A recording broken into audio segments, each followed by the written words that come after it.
Denver7 Investigates is holding Denver's medical examiner's office accountable tonight after a local man's death was mishandled. 8 months after the death of Clyde James Valdez, the agency is admitting mistakes. Thank you for joining us for Denver7 News at 6. I'm Jessica Porter. I'm Shannon Ogden. Glad you're with us tonight. Now, Valdez's family reached out to us looking for answers, and the family was not notified of his death until after he was cremated. Investigative reporter Natalie Chuck is asking the medical examiner's office tough questions tonight and getting answers for loved ones. We are on the outskirts of the Jefferson Park neighborhood here in Denver because this parking lot, this is where it all starts. A body was found and the family members had no idea for months. Now they are asking us to shine a light on what happened here and why they were left in the dark. Federal and West 24th. In the cold. It will be a 45 male, unresponsive, possible arrest. Sheltered by some stairs. He's laying on a bench. Lying alone. He should be afforded the same respect as anybody else. It's not how someone should spend their last Christmas, much less their last moments. He was the oldest and I'm the youngest. We are exactly 10 years apart. Were you very much the baby sister to him? Oh yeah, I could do no wrong in his eyes. Patricia Moreno is not only fighting for her life in a battle against cancer, now she's fighting for accountability.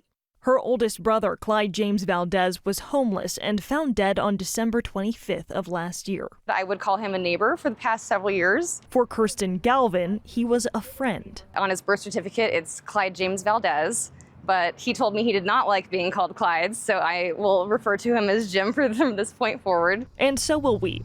His sister says Jim lived a very normal life, but that changed after several family members passed away, including his son. He just could not function, and he just started living life, unfortunately, on the street. Jim definitely had some mental health issues, schizophrenia in particular. But one thing did stay consistent in Jim's life: his kindness. I would see him sweeping our sidewalks all the time and cleaning up the park and picking up trash. And that's not something that you typically associate with somebody who, doesn't have a home to go to every night. The 61-year-old was lying on this cement bench, a usual resting place for him, when a neighbor realized something was wrong.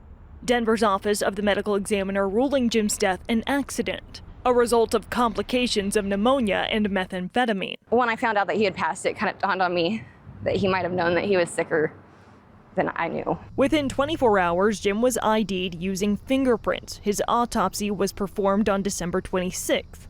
This is where time becomes a problem. His family was not notified that day, or the next, or the next. In fact, 52 days passed before Patricia learned what happened. I said, why am I just now being notified? I said, this makes no sense to me. And the questions just kept coming. I was told that I needed to start making funeral arrangements and that he was still there at the coroner's office. But then you're getting a lot of conflicting information. Is that right?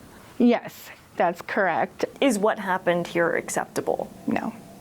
We always want to get it right, 100% of the time. Megan Clark with the medical examiner's office admits the family's frustrations are valid. There was 2 distinct missteps taken by our office. Unfortunately, the person who notified her had not reviewed our case file thoroughly enough and made the mistake of telling her that he was still in our care. I got a call and she said, I'm sorry to tell you, she said, but he's already been cremated. We grew up Catholic and it was not his wishes to be cremated. Take a look at this email we got through a public records request. The medical examiner's office calls what happened a miscommunication, and we learned the person delivering that wrong message was an intern. If you have interns that are not being properly monitored, there's something wrong there. You took away our opportunity as a family to give him a proper send-off.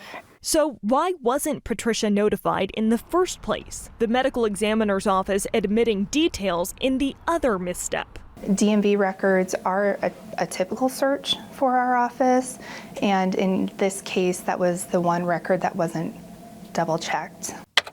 While entering Jim's information into the National Database for Missing and Unidentified People, one investigator searched DMV records that were overlooked, and she found an emergency contact. And it did end up being his sister. I was angry that my brother had been sitting at the coroner's office for almost 2 months, and we were never notified. The medical examiner's office now working to ensure this does not happen again. The agency making changes, creating a next of kin checklist in Jim's name. It includes a list of databases required to search, and it must be submitted with case paperwork. An email to staff from the Chief of Investigations acknowledges what Jim's family went through and reads, "The creation of this checklist and its subsequent titling is an attempt to recognize their pain and loss and to do better for our future client families." Everybody is here because they're passionate and dedicated to the work that they do